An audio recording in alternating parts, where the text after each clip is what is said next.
Let's start this review by talking about the new GLE's design. This car may not be beautiful, but it has plenty of presence.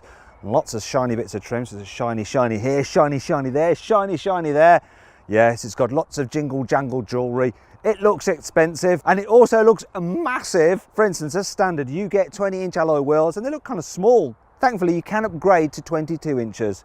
Then there's more jingle jangle shininess along here, the roof bars and the running boards, and yeah, it all looks super tough. You know, if this car had a job, it'd be a bouncer at the Ritz. I like the front of it as well. Loads and loads of attitude, that huge Mercedes badge. I also like this pin effect grille. It's really cool, and there's more shiny bits down here. This looks like a car that is owned by someone who's rather wealthy. Hopefully it's as successful on the inside. So the design is quite nice actually. I like the fact that you get this stitched fake leather on the dash. It feels natural to me. Don't know why you need real leather. You have it down here as well. Also, this open pore wood trim is really nice. It's better than like the shiny glossy trims that you get because they scratch way too easily. However, I'm a little bit disappointed by these vents. The ones in like lower down Mercedes, like the A-Class, I like these cool turbine design. This is just a little bit more meh, though there is shiny bits about the place, and more shiny here, and more shiny here. Like the outside, then it's shiny, and some of the stuff you touch feels really expensive, like the metal window switches and the door handles, but then other bits, not so much. For instance, inside the actual door handle, which you will touch, some really cheap, nasty plastic. Scratchy down here, and look at this rear view mirror. I mean, it's awful. It's like out of some kind of Dacia or something. And this particular panel, it wobbles a bit, yet this bit, the center console, is solid as a rock. Now you do find that in Mercedes that they can look really good and parts are great, but other parts just don't feel as posh as say in a BMW X5, but generally it is rather nice. And the thing that really dominates interior anyway is this, look, this huge digital display. And that brings me on to this car's equipment list. But for that, we need to go into geek mode. Geek mode. As standard, the GLE gets this huge infotainment screen with inbuilt satellite navigation and a digital driver's display, which is just glorious. It also gets the AMG line styling body kit, which is very aggressive, plus high performance headlights with high beam assist. There's black Napa leather seats too, and the fronts are heated. Then there's a reversing camera, which is very handy, and lots of safety kit to prevent you having an accident in the first place, such as auto emergency braking. On the entry-level 300D version of the GLE, you can get the 7-seat equipment line package for £2,000, and it includes 4-zone climate control instead of the normal 2, and a third row of seats. However, this pack does come as standard on all higher levels of GLE. Being a Mercedes, there are lots of option packs available, such as the premium equipment line for over £4,000, which includes a panoramic glass sunroof, a wonderful Bumister sound system, and a not so wonderful air freshener system. Poo. Then there's a Technology Plus pack, which includes this rather bright and lovely heads-up display and augmented reality for the satellite navigation system. That uses a live camera feed from the front of the vehicle, and it shows that image on the screen inside the car and superimposes graphic directions over it so you never get lost. I absolutely bloody love it. Finally, for £1,700 you can get the Driving Assistance Pack, which includes an automatic cruise control to keep you a safe distance from the car in front, and it'll even steer to keep you in lane. Though you shouldn't drive with your hands off the wheel because that's dangerous. Look Mum, no hands. Way! Dangerous. Oh. Right, that's enough of that. Far too much information to remember. Let's continue with the review by critiquing this car's infotainment system.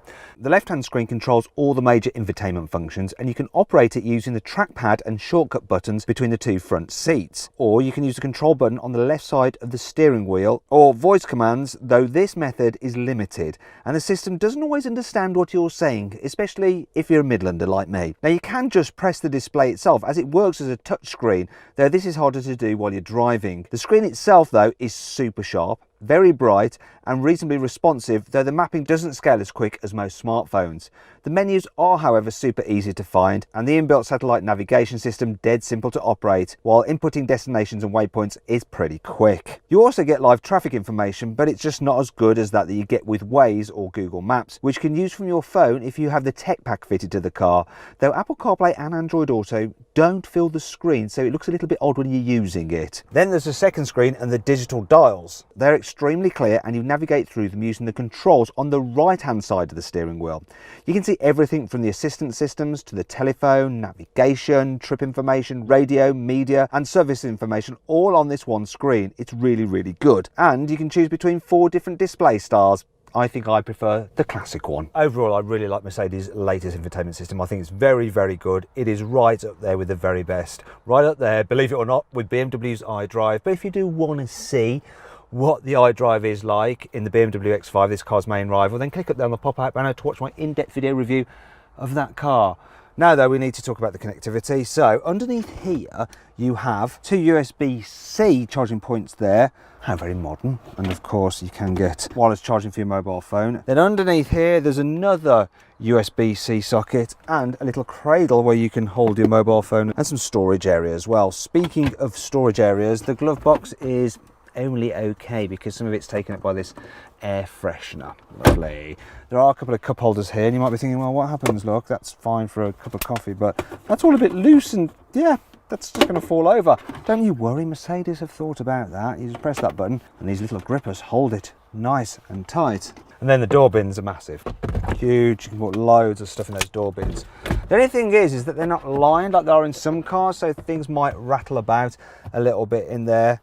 And generally, like the layout is very, very good in this car. I like the fact you have a little thing to rest your hand on when you're using the infotainment system. That's really nice. Now, some people might confuse that for the gear selector and start pulling on it, going, why won't I get it in drive? That's because Mercedes has the gear selector up here on the steering wheel, which is very American, but also very sensible because you can just flick from drive, park and reverse. Dead simple when your hands are on the wheel. Speaking of which, driving position, very, very nice. Lots of adjustment in the steering wheel, but it moves with all the urgency of an octogenarian. Very slow and steady. And there's lots of adjustment in the seat. Now I was reaching down there because that's where it is on most cars, which is quite fiddly. It's actually much better up here.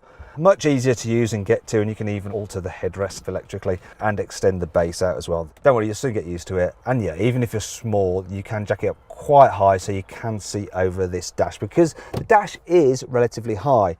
Now let's hop out of the car and into the back seats. So, first of all, let's explore the knee room. That's knee room explored and it's very, very generous.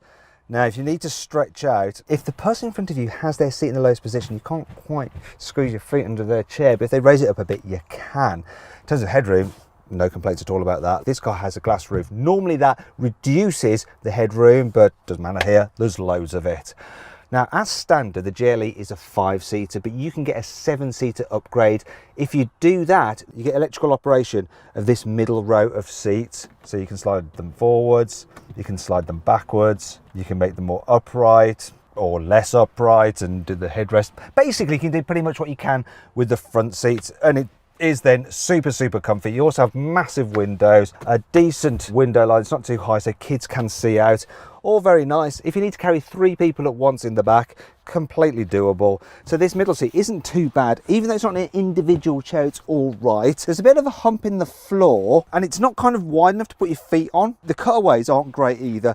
So actually, if you've got 3 in the back at once, the foot space isn't the best for this kind of car. Also, the body isn't the widest. So there does just seem more space to carry 3 people across the back in one go in an Audi Q7. It's just a little bit better for that, especially as the Audi has individual chairs, so you get 3 individual chairs here in the middle row. And if you want to see my full in-depth video review of the Audi, just click up there on the pop-out banner and you can go watch it.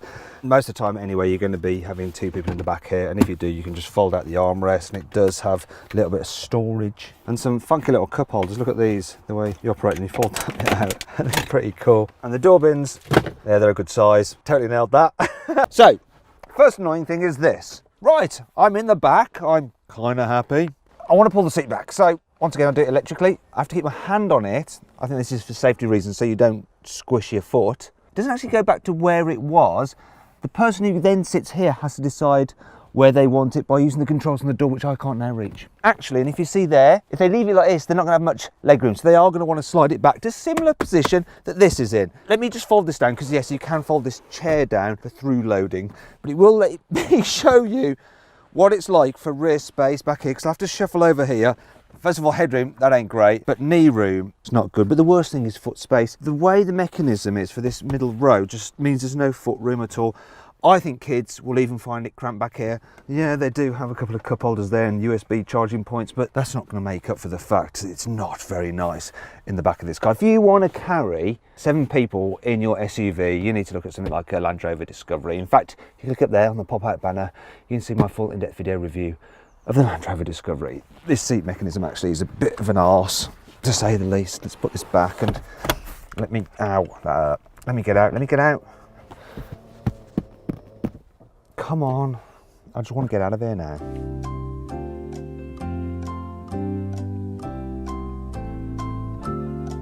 Look, see, it's not moving back into its place. I have to do this on the door. I'm so bored, I think I'm just going to die from it. Right, let's do the boot.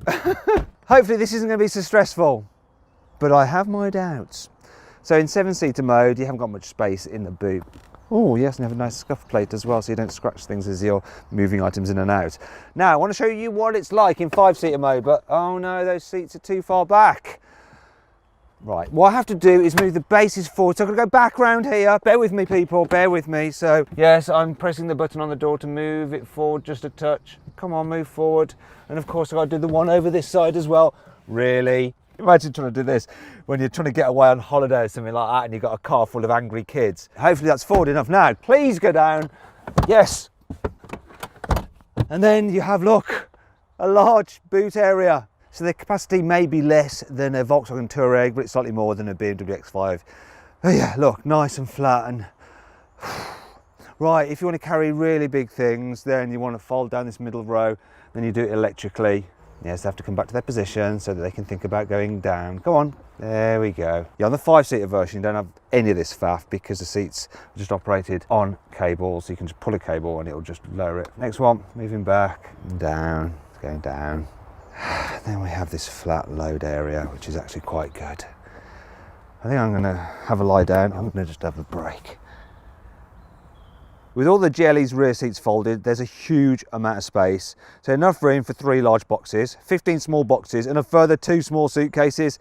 You can also fit a bike inside without having to take a wheel off. And the GLE's large opening and flat floor make it a doddle to get everything inside. With the middle row of seats in place, there's room for large and 2 small suitcases under the load cover.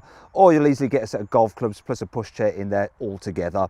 Then, if you have the 7 seats in place, you'll be able to squeeze in a couple of small suitcases in side by side, but only just. So yeah, this car may be impressive in what it can actually carry, but messing around with those seats in this 7-seater model is an absolute nightmare. And that brings me on to 5 other annoying things about the Mercedes GLE. If you have bottles in the door bin, it's a little bit awkward to get at the boot release or the button for the tow hitch. So you're going to have to get them out of the way. These running boards do look pretty cool, but they just extend out a little bit too far. It means that whenever you're getting it in or out, you're always rubbing the backs of your trousers over them and they'll get dirty, and so will your trousers, and oh my God, you're going to have to wash your clothes more often than you planned. These are some of the most convincing fake exhausts I have ever seen, but they will not fool the carwow stick of truth. Both me and the stick are thoroughly disgusted by these. As well as operating the voice commands by pressing a button, you can activate it by saying the car's brand name. That does mean that the system just chimes in if ever you mention the word Mercedes. How can I help you? And that happens, but then she doesn't do anything that you ask, and she always interrupts you. Turn the temperature down. Will it do it? Come on. Can you say that again, please? It never understands you or does what you ask. It's annoying! You have to be really sensitive and gentle with the fuel filler cap, because if you try to do it too hard, it just won't shut every time. Thankfully, this car has plenty of cool features to help make up for all this. Here's 5. When you turn up the temperature on the climate control, the ambient lighting glows red to signify it's getting warmer. When you make it cooler, it glows blue. In fact, this car comes with 64 different colours of ambient lighting, and you can mix and match throughout the cabin. You can control the passenger seat here from the driver's side, so it's handy. If someone has left it in an annoying position, you can just put it back where you want it. Good old Mercedes, you can store the parcel shelf underneath the false floor. Brilliant, brilliant, brilliant. That's not going to save it from being chucked in the bushes though. I'm now having to get the parcel shelf back because it's gone really deep into this thorny bush. Ah, it's got my nipple. Oh, my hell. All but the entry-level 300D version of the GLE get air suspension, and you can raise or lower it by toggling this knob. The towing assistance pack includes a pop-out rear tow hitch like this. It'll also control the car's steering automatically for you when you're trying to reverse a trailer, so it's much easier to do than normally. Okay, so now let's talk about engine choices on this GLE. Range kicks off with a 300D, which is what this car is, and it has a 2-litre 4-cylinder diesel with 245 horsepower, and it can go from 0 to 60 in just over 7 seconds. Then there's the 350D, which has a 3-litre straight-six diesel engine with 272 horsepower and can do 0 to 60 in under 7 seconds.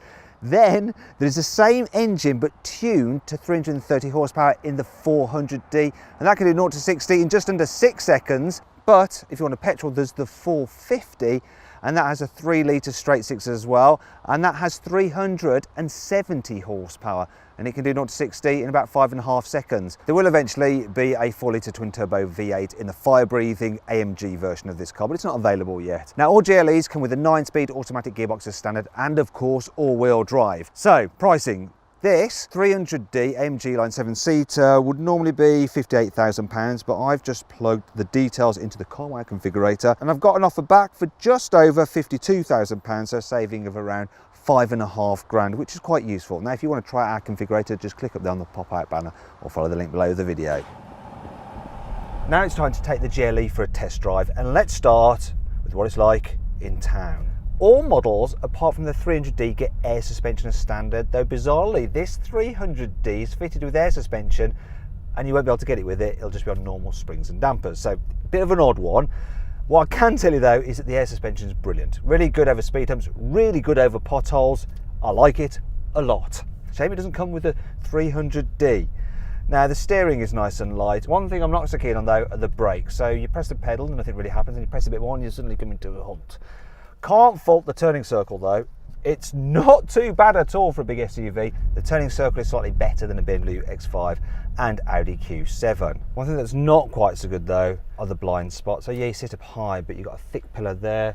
The view out the back isn't brilliant either, so it can make it a little bit more tricky to get this big thing into a space. Thankfully, you can of course use the parking assistance systems, such as the sensors and the reversing camera. I love a reversing camera, but looking out that way isn't so good. Right, at least the steering is super light. That really helps. And so you can quite easily just move backwards and forwards until you eventually get it right. But that wasn't too bad at all. It's doable. Anyway, let's see what this thing is like on the motorway. As you'd imagine, this GLE is pretty good over long distances. The seats are sort of firm, but they support you well, which is great. And it's generally quiet, apart from on some surfaces. The tyres do make a little bit of a noise. This 4-cylinder 2-litre diesel engine is okay, but let's say you suddenly need to overtake. I'm doing 50, gearbox actually kicked down really nicely, this 9-speed auto, and I'm at 70. Now, this 2-litre diesel actually has plenty of pulling power if you ask me. The only thing is that it gets a little bit noisy when you're revving it out. I would spend the extra and get the 3-litre 6-cylinder. It's just smoother, and actually in terms of economy you're going to get about the same. So this is doing 30 miles per gallon, and I think that bigger engine will too, because it's just going to be less stressed. Although this isn't a car that really makes you, the driver, feel stressed, which is good. Finally, let's try this big SUV on a twisty road, and the first thing I'm going to do is put it into sports mode, which stiffens up the air suspension, adds a bit of weight to the steering. It kind of holds on all right. Obviously you've got 4-wheel drive to help accelerate you out of a corner if it's slippy. That's good. It's not the sharpest thing in the world, but you don't expect it from a Mercedes SUV. It's more than adequate though. What do you want to do? Told you, it always chimes in. Just drive, shut up. Can you say that again, please? Shut up, go away, cancel, be gone.